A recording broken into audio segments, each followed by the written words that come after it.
BMC चुनाव में ठाकरे विरासत ही नहीं, कई दलों का भविष्य है दांव पर। बीएमसी चुनाव में महाराष्ट्र के कई नेताओं और पार्टियों की प्रतिष्ठा दांव पर लगी है। कुछ के लिए तो यह प्रतिष्ठा ही नहीं बल्कि जीवन मरण का सवाल है। यानी कि बीएमसी चुनाव के बाद महाराष्ट्र की राजनीति नई करवट लेने वाली है। बृहद मुंबई महानगर पालिका बीएमसी चुनाव 2026 की घोषणा हो चुकी है। 4 साल के डिले के बाद हो रहे इस बार के बीएमसी की कहानी महाराष्ट्र की राजनीति की एक रोमांचक और जटिल गाथा बनने वाली है, जहां सत्ता, विरासत, विश्वासघात और पुनरुत्थान के तत्व आपस में गूंथे हुए हैं। 15 दिसंबर 2025 को महाराष्ट्र राज्य चुनाव आयोग ने घोषणा की है कि 15 जनवरी 2026 को 29 नगर निगमों के चुनाव होंगे, जिसमें बीएमसी भी शामिल है। यह चुनाव 4 साल की देरी के बाद हो रहे हैं और इनमें 2859 सीटें दांव पर हैं, जिनमें 3.48 करोड़ मतदाता भाग लेंगे। बीएमसी, जिसे एशिया की सबसे धनी नगर निगम कहा जाता है और जिसका बजट 74,427 करोड़ रुपए के करीब है। यहाँ राजनीतिक दांव इतना ऊंचा है कि यह न केवल मुंबई की सत्ता तय करेगा बल्कि महाराष्ट्र और राष्ट्रीय स्तर पर राजनीतिक समीकरणों को बदल सकता है। इसमें इस बार ठाकरे की विरासत की भी परीक्षा है। बीएमसी, जो शिवसेना के लिए मां की तरह रही है, अब देखना है कि अपने बेटे के लिए कितना प्यार बरसाती है। इन चुनाव में स्पष्ट हो जाएगा कि मुंबई की जनता में ठाकरे परिवार के प्रति कितना प्रेम रह गया है। बीएमसी चुनाव में मुख्य रूप से महायुति, जिसमें बीजेपी प्लस शिंदे शिवसेना और अजित पवार एनसीपी बनाम एमपी में जो पार्टी है वो उद्धव शिवसेना, शरद पवार एनसीपी और कांग्रेस आमने सामने है। लेकिन कांग्रेस के अकेले लड़ने के संकेतों ने बीएमसी के चुनाव को और जटिल बना दिया है, क्योंकि माना जा रहा है कि राज ठाकरे भी एमवीए में आ सकते हैं। संजय राउत ने चुनाव की आखिरी तारीख का ऐलान होने के बाद मंगलवार को कहा है कि अगले हफ्ते उद्धव ठाकरे और राज ठाकरे की युति का औपचारिक ऐलान किया जाएगा। दोनों भाइयों के एक साथ आने से जनता के सामने ठाकरे परिवार की विरासत। बीएमसी चुनाव की राजनीतिक कहानी को समझने के लिए हमें 1960 के दशक में जाना होगा, जब बाल ठाकरे ने शिवसेना की स्थापना की। मुंबई में मराठी मानुस की आवाज उठाकर शिवसेना ने 1995 में बीएमसी पर कब्जा जमाया। बीएमसी चुनाव ठाकरे परिवार की राजनीतिक लिगेसी का सबसे बड़ा दांव है। बाल ठाकरे ने मुंबई को शिवसेना का गढ़ बनाया और बीएमसी उनकी राजनीतिक प्रयोगशाला थी। 2017 के चुनाव में अविभाजित शिवसेना ने 84 सीटें जीती, जबकि बीजेपी को 82 मिली। लेकिन ये चुनाव गठबंधन टूटने का बीज बो गए, क्योंकि शिवसेना और बीजेपी अलग अलग लड़े और बाद में साथ आए। 2019 में उद्धव ठाकरे ने कांग्रेस एनसीपी के साथ सरकार बनाई, जो बीजेपी के लिए विश्वासघात था। 2022 में एकनाथ शिंदे की बगावत ने कहानी को नया मोड़ दिया। शिंदे ने दावा किया कि उद्धव ने हिंदुत्व छोड़ दिया और उन्होंने बीजेपी के साथ मिलकर सरकार बनाई। चुनाव आयोग ने शिंदे गुट को असली शिवसेना का सिंबल दिया, जो उद्धव के लिए एक बड़ा झटका था। अब बीएमसी चुनाव इस विभाजन की पहली बड़ी परीक्षा है, जहां असली शिवसेना कौन है यह तय होगा। उद्धव ठाकरे के लिए यह चुनाव सर्वाइवल का सवाल है। अगर वे जीते तो असली शिवसेना का दावा मजबूत होगा, हारे तो पार्टी का अंत निकट लगेगा। ठाकरे परिवार से ही बाहर निकलकर राज ठाकरे ने एमएनएस बनाई थी। आज उनकी पूरी राजनीति ही दांव पर है। अगर अपने भाई उद्धव ठाकरे के साथ मिलकर भी वो बीएमसी चुनाव में कुछ करिश्मा नहीं दिखा पाते हैं। 2009 में एमएनएस ने 28 सीटें जीती, लेकिन बाद में गिरावट आई। अब राज ठाकरे उद्धव से गठबंधन की चर्चा में है, जो ठाकरे परिवार की एकजुटता का प्रतीक हो सकता है। 2022 में शिवसेना के टूटने के बाद एकनाथ शिंदे असली शिवसेना के सर्वेसर्वा बन चुके हैं। 2024 के लोकसभा चुनाव और उसके बाद हुए विधानसभा चुनाव में एकनाथ शिंदे की पार्टी ने शिवसेना यूबीटी से बेहतर परफॉर्म करके यह साबित कर दिया था कि वे शिवसेना के असली उत्तराधिकारी हैं। पर जिस तरह बीएमसी चुनाव में ठाकरे बंधु साथ आ रहे हैं, उससे लड़ाई टफ हो गई है। अगर एकनाथ शिंदे बीएमसी चुनाव में अपना कमाल नहीं दिखा पाते हैं, तो जाहिर है कि शिवसेना की लेगेसी उनके हाथ से फिसल सकती है। एकनाथ शिंदे खुलकर बाला साहब ठाकरे के हिंदुत्ववादी नीतियों पर काम कर रहे हैं। वे अपने द्वारा महायुति सरकार के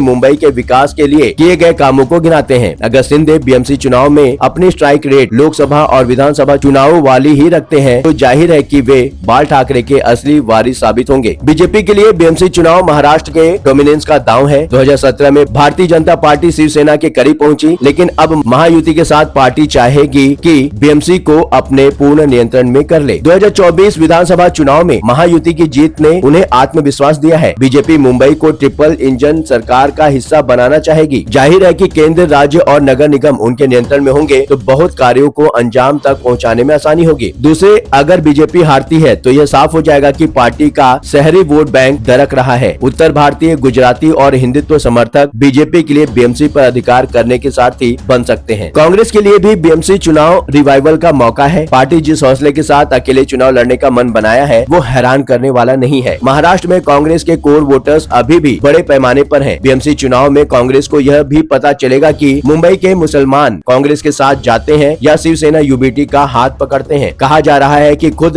राहुल गांधी मुंबई में कैंपेन करेंगे, जो पार्टी कार्यकर्ताओं के लिए उत्साहित करने वाली बात है। कांग्रेस अकेले लड़ने की सोच रही है, पर एमवीए नेताओं से अभी भी बातचीत जारी है। कांग्रेस राज्य में civic governance failure, infrastructure crunch और भ्रष्टाचार जैसे मुद्दों पर फोकस कर रही है। अगर कांग्रेस मुंबई में अच्छा प्रदर्शन करती है तो यह महाराष्ट्र में उनका बेस मजबूत करेगा और भविष्य के नींव तैयार करेगा। शिवसेना यूबीटी आज की राजनीति में मुंबई में वो सब कर रही है जो उसकी सहयोगी पार्टी कांग्रेस मुसलमानों को ध्यान में रखकर करती रही है। जिस तरह शिवसेना ने तमिलनाडु के एक मंदिर के मुद्दे पर जज पर महाभियोग की मांग में शामिल हुई, उससे बाल ठाकरे के समर्थक उनसे दूरी बना सकते हैं। पर आज की तारीख में उद्धव मुसलमानों के साथ हर कदम पर ताल मिला रहे हैं। जाहिर है कि मुसलमानों की हमदर्दी उन्हें मिल रही है, पर मुसलमानों के लिए धर्म संकट तब खड़ा होगा जब कांग्रेस और शिवसेना यूबीटी आमने सामने होंगे। इस विषय पर आप अपनी राय हमें कमेंट के माध्यम से बता सकते हैं। चैनल को सब्सक्राइब कर लिया हो तो नोटिफिकेशन के लिए बेल आइकन को जरूर दबाएं। वीडियो पसंद आया हो तो वीडियो को लाइक करें। लगातार खबरों के लिए बने रहिए 7 टीवी भारत के साथ।